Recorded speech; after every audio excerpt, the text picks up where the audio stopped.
Hi everybody, welcome again to one of my lessons.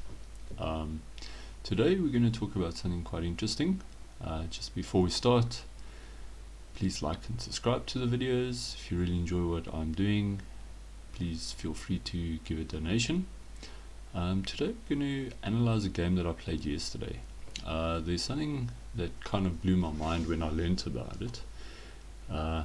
I can't take credit for it. It's something that Maurice Ashley, Grandmaster, came up with, which is drawback chess, or the secret in chess.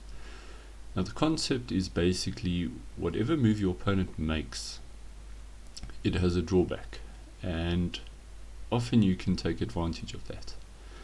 We're going to have a look how that works in my game, and also whenever you play a chess game, often one of the hardest things is figuring out what moves to look at, and trying to work out what the opponent's move's drawback is actually really helps you to find the moves to look at and to think about. Alright, so in this game I was playing black. My opponent played d4. Now my recommendation against d4 is the King's Indian defense. So basically what my goal is I'm going to develop my pawn there, my bishop to g7, d6 and castle kingside. All depending on what he does, but generally those moves are always played. Now my opponent opted for knight f3. Now it's either going to, he can still play a queen's gambit with c4.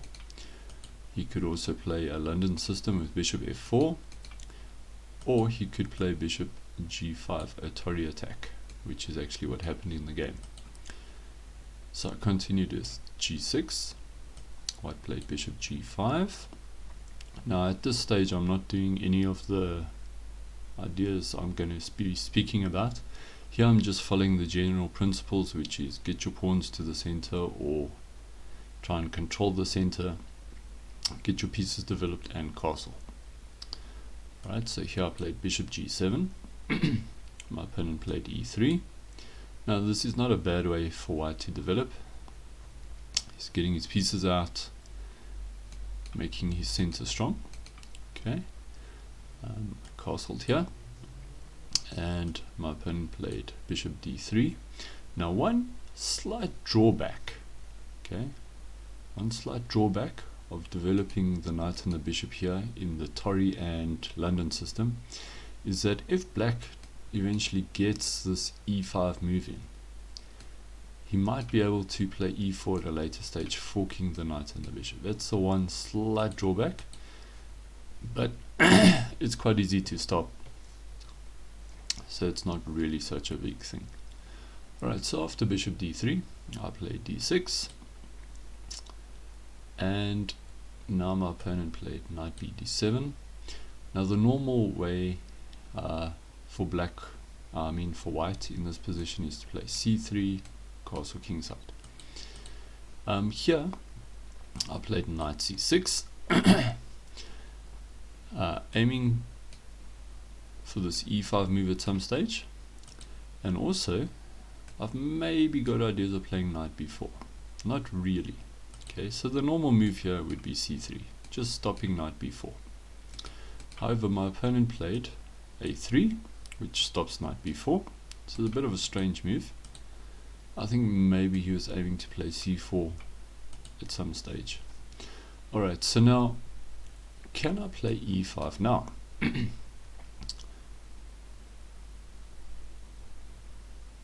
The answer is yes. Okay, so I can play e5.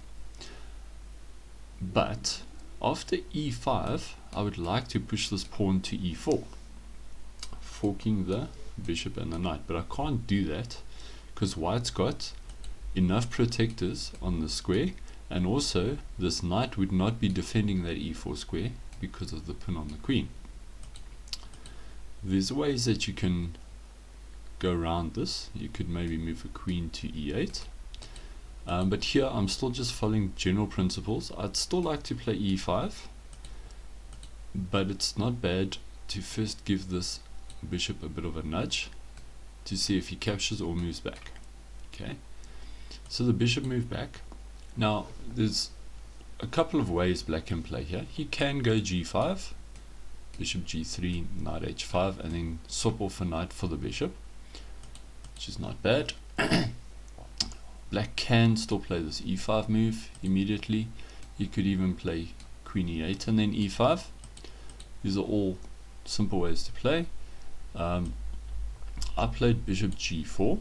Okay, just getting my last piece out. Also, it pins this knight to the queen and makes this move a little bit more effective maybe. My opponent played h3, which I expected.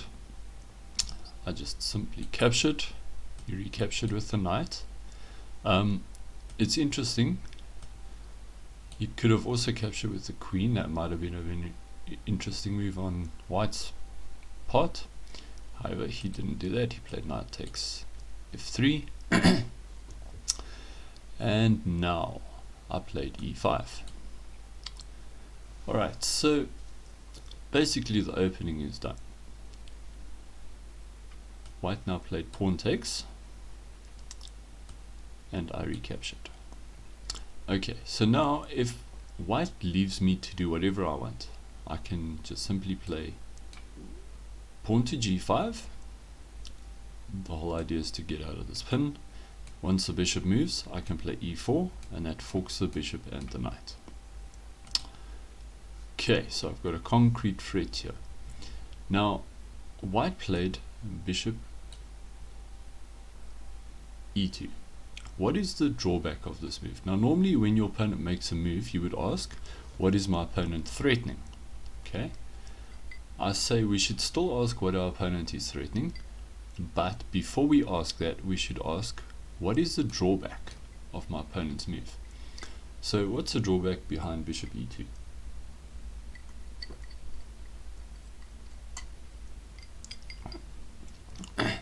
Well, the drawback is, when the bishop was still on d3, it was protecting the square. And if I played e4, he could simply capture. The knight wouldn't be able to recapture because bishop takes queen. But now because that bishop's gone, I could move my pawn to e4. So that's exactly what I played, pawn to e4. Now here, I was expecting him to play his knight to d4. Okay. Then I've got a lovely square for my knight. I might have some squares I could go into later if this pawn moves. I should have the d file for my rooks, which would have been an interesting position. However, my opponent played knight g1. Okay, what's the drawback to that move? Well, for quite a while now, this king is going to be stuck in the center. The other problem is this line is now completely open. If the knight moved to d4, it would have created a bit of a blockade on this d file, but now it's wide open. So here, I'd love to rather get a rook onto the square.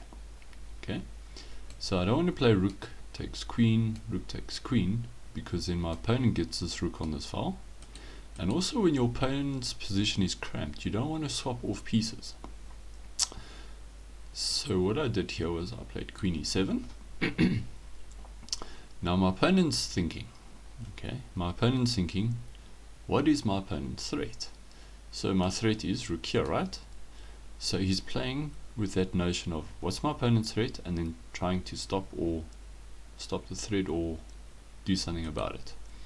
So he plays c3, okay, with the idea of if I move my rook here, he's got a chance to move the queen out here, maybe attacking this pawn, something along those lines.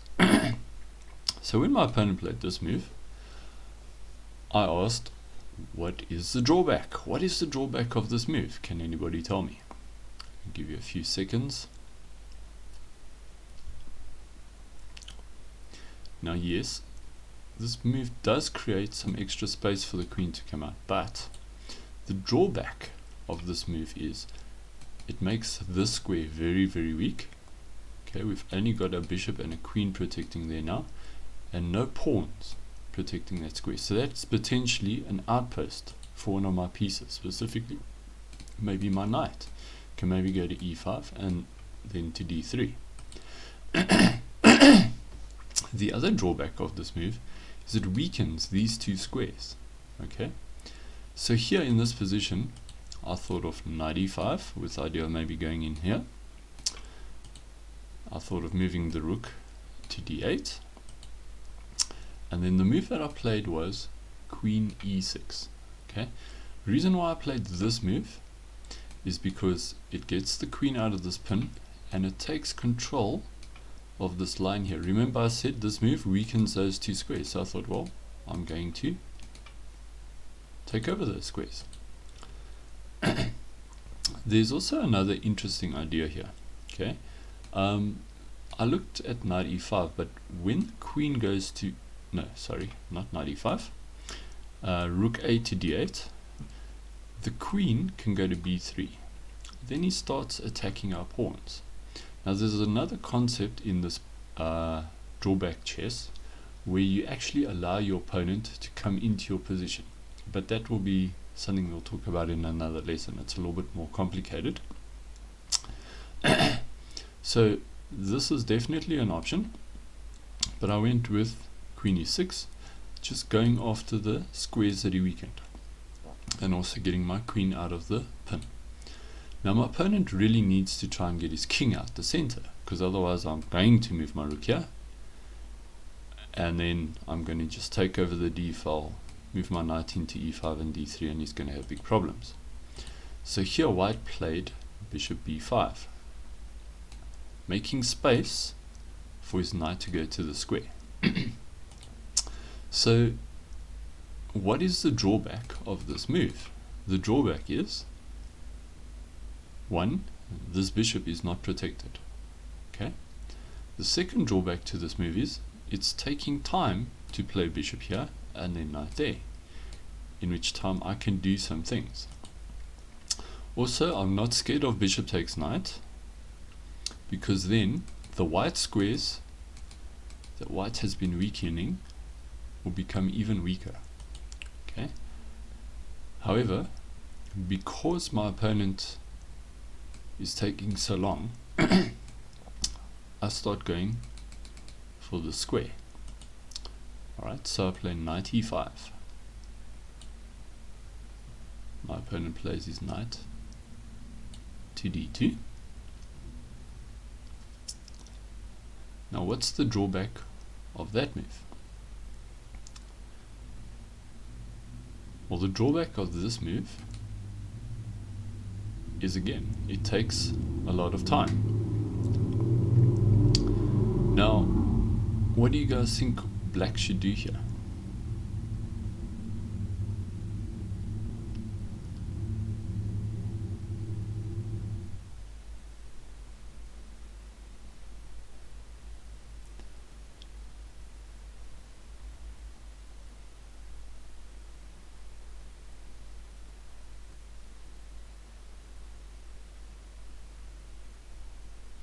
Now here I played my rook to d8. The queen now moved to c2. Okay, now notice how I'm covering the square. The pawn, the knight, the rook. Okay, just going after the weaknesses that he created with his moves. Okay, after queen c2, I played my knight into e5. Check. Now here, white's already got a problem. He can't take the knight, because then I capture with the pawn, forking the queen and the knight. So he has to move his king. Okay. If he moves his king here, I've got a discovered attack. That would be check, and I would be threatening his queen. So the king has to move to f1. Now what's the drawback behind that move? Well, the drawback is this is quite weak. Remember I told you this bishop was undefended. That was also a drawback. So here I played queen f5. hitting the bishop because it's not defended, and also I've got maybe plans of playing g5, bishop there, and then knight there to get rid of the defender of the f2 square. Now here my opponent just fell apart. He played knight d4, protecting the bishop. So what's the drawback behind that move? Well, the drawback is I can remove this defender. I played rook takes knight. Now the best move probably for white would be to capture the rook and then I take the bishop. However, my opponent now made another mistake. He played bishop takes knight. And what's the drawback behind that move? Well, the drawback is he's threatening my rook, which I could move away, but I've got an intermediate move where I can play bishop takes, pawn takes bishop first, attacking his queen, and the queen has to move, and now I can move my rook away, in which I just take the bishop. And in this position, black resigned, okay, after 21 moves. So this is a nice little example, not too complicated. I wasn't against like a super strong player, because often they also have a look to see what the drawbacks are to my moves. But this is a good example of how to do this in a game. So the first couple of moves I was just following general principles of developing the pieces. And then I started looking at the drawbacks to every move. So bishop e2, excuse me, the drawback of that move is no longer protects e4, so I played e4. The knight moved to g1. The drawback of that move is the king is in the center and it gives me time to do stuff, and it leaves the d file open, so I played queen e7. White played c3 with the idea of giving his queen space when I move my rook to d8, but the move c3 weakened the white squares, so I go after those white squares and I get out of the pin. White tries to get his pieces developed, but I don't give him time. I play knight e5, aiming for the d3 square. Knight goes to e2. Play all my moves with tempo now. Check. The bishop can't take back. King moves to f1. Queen f5. Knight d4, big mistake. Rook takes. Bishop takes, even the bigger mistake. Pawn takes, queen there, and rook takes h4. And it's the end of the game. I think there was something else that white could do here. No,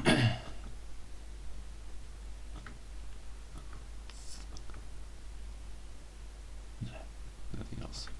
So when you play a game, alright, always look what your opponent's threatening, but before that, first see what is the drawback to his move. Because often there's big drawbacks, and that's how you find the moves that you should be looking at, and then you get to play some really good moves. Tell me what you guys think about drawback chess, and if you definitely want some more content on this, whether you do or don't, I'm going to do it, because for me this concept has like completely blown my mind when it comes to chess. It really helps you find some really interesting and best moves in the position, and all the top players actually do this. They just don't talk about it. I think if you go through some Grandmaster games and you think about every move that they play and you ask yourself, what is the drawback of my opponent's move, and then see what they played, you'll see that they actually do this. Hope you guys enjoyed this. Please like and subscribe, and if you really liked it, please leave a donation. The donation link is in the description. Thanks. Bye.